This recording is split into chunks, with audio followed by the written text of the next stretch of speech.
أعوذ بالله من الشيطان الرجيم بسم الله الرحمن الرحيم رب زدني علما اللهم نبئني بحقيقة الأشياء إلهكم إله واحد لا إله إلا هو الرحمن الرحيم لا حول ولا قوة إلا بالله.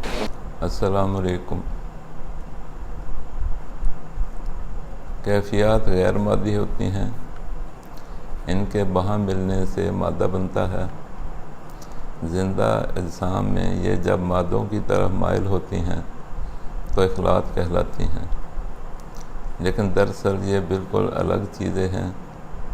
ان کی خصوصیات الگ الگ ہیں۔ اخلاط کو حواس سے ظاہری سے دیکھا اور پرکھا جا سکتا ہے۔ کیفیات کو سمجھنے کے لیے حواس باطنی کی ضرورت ہوتی ہے۔ حواس ظاہری اور حواس باطنی کو سمجھنے کے لیے بصارت اور بصیرت کا سمجھنا نہایت ضروری ہے۔ اخلاط کو علیحدہ علیحدہ رنگ الاٹ کیے گئے ہیں۔ صفراء کو پیلا، سودا کو سیاہ، بلغم کو سفید اور خون کو سرخ۔ مختلف اخلاط اور فضلات کا مجموعہ ہوتا ہے، بالکل اسی طرح جیسے کنیکٹیو ٹیشو کی حقیقت اور اہمیت مسلمہ ہے، اس سے ہی زندہ جسموں کی فعالیت قائم ہے، لیکن بنیادی سیلز کی زندگی میں اس کا کوئی کردار نہیں۔ بالکل اسی طرح خون کے بغیر زندگی کا تصور بھی نہیں کیا جا سکتا، لیکن خون مفرد نہیں مرکب ہوتا ہے، کچھ چیزوں کا مجموعہ ہوتا ہے، بذات خود کچھ نہیں ہوتا۔ ایک ٹرانسپورٹ کیریئر کا کام تو کرتا ہے، لیکن بحیثیت مجموعی کسی ٹیشو کی خوراک نہیں بنتا۔ کیفیات کا وجود اخلاق سے بالکل الگ اور الٹ ہے۔ یہ ہر مادی چیز زندہ یا مردہ کی بنیاد ہیں۔ یہ مادی طور پر کچھ نہیں ہے، لیکن دنیا کی ہر چیز چاہے زندہ ہو یا مردہ ان کے ملنے سے ہی بنتی ہے۔ انہیں بھی الگ الگ خصوصیات کی بنا پر رنگ الاٹ کیے گئے ہیں۔ تشخیص علاج میں ان کی بڑی اہمیت ہے۔ موسموں کی تبدیلی کا قانون جب تک سمجھ نہ آئے، کوئی بھی شخص تشخیص مرض اور نبض شناسی کا دعویٰ نہیں کر سکتا۔ اس لیے کیفیات کے رنگوں سے تعلق کو ذہن میں بٹھا لیں۔ آج تک کسی بھی طریقہ علاج والے موسموں کی تبدیلی کو جیومیٹری کی مدد سے کاغذ پر نہیں اتار سکے۔ ہم آپ کو انشاءاللہ ایک ڈرائنگ کی شکل میں یہ سب سمجھائیں گے۔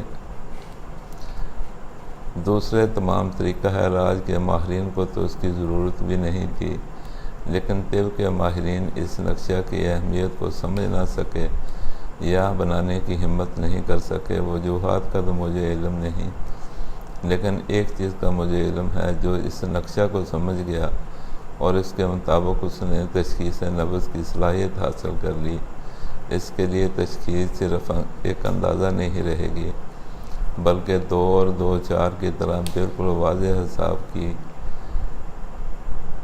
اور واضح حساب اور جواب کی شکل اختیار کر لے گی۔ گرمی کا تعلق سورج سے ہے، اس لیے حرارت کو پیلا رنگ دیا گیا ہے۔ جہاں بھی پیلا رنگ ہوگا اس سے مراد گرمی لی جائے گی۔ پانی بے رنگ ہوتا ہے، لیکن رطوبت کا دنیا میں سب سے بڑا نمائندہ ہے۔ جہاں اس کی گہری طے ہوگی وہاں نیلا نظر آئے گا، اس لیے تری کو نیلا رنگ الاٹ کیا گیا ہے۔ جب کوئی چیز کسی چیز کو گرم کیا جائے، اس میں سے رطوبت یعنی تری اڑ جاتی ہے اور اس چیز کا رنگ سرخ ہو جاتا ہے، اس لیے خشکی کو سرخ رنگ الاٹ ہوا۔ حرارت اور روشنی لازم و ملزوم ہیں۔ جہاں روشنی نہیں ہوگی وہاں سیاہی ہی بچے گی، اس لیے سردی کو سیاہ رنگ الاٹ ہوا ہے۔ ان چاروں رنگوں کی اہمیت یہ ہے کہ دنیا کے تمام رنگ ان چاروں رنگوں سے مل کر بنے ہیں۔ جس طرح کوئی بھی رنگ بنا ہو ان چاروں رنگوں سے بن جائے گا، صرف کمپوزیشن تبدیل کرنا پڑے گی۔ اسی طرح موسموں کی تبدیلی کے نقشہ کو ان رنگوں سے ترتیب دیا کہ دنیا کی کوئی چیز اس کے احاطہ سے باہر نہ ہو سکے۔